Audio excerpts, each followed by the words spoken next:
I imagine that just like me, you also felt really small and humbled at points in your life. And for me, it was really interesting to realize that the spaces where I would have thought that I would feel most held, most empowered, were actually the spaces where I felt most belittled, most judged, most terrified, and most alone.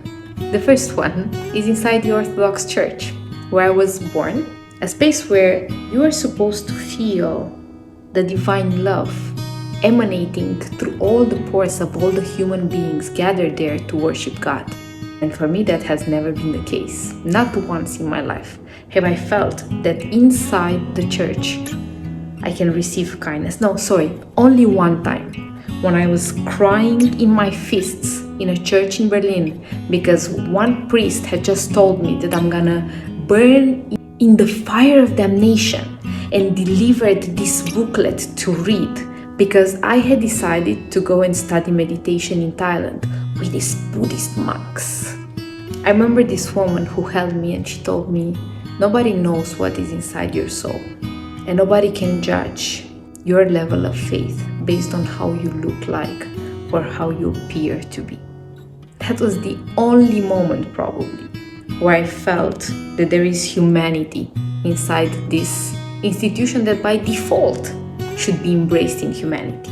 The second places where I felt the littlest of the human beings have been in doctors' offices. I wonder if traditional medical doctors receive, in all these years of so much studying, even an hour of what means nonviolent communication, what means to communicate with compassion and professionalism. I imagine that if you're an oncologist and 24 hours you have to break it to people that they have stage 4 cancer and that they are gonna die, you need some sort of protective mechanism and some sort of emotional distance. Imagine that somehow somebody must have taught you in all your years of studying that there is a way for you to deliver such terrible news to people with just an ounce of humanity, while still keeping your emotional distance and your composure, because of course you cannot cry with every patient that comes into your office.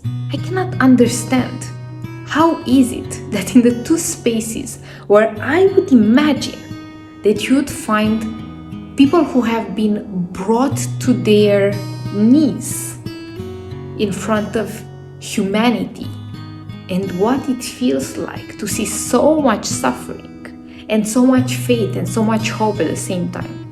The spaces where most of us get touched in the most tender, the softest aspect of our humanity. I imagined that in these spaces you would find people who are able to compassionately hold you while holding themselves, while keeping their composure.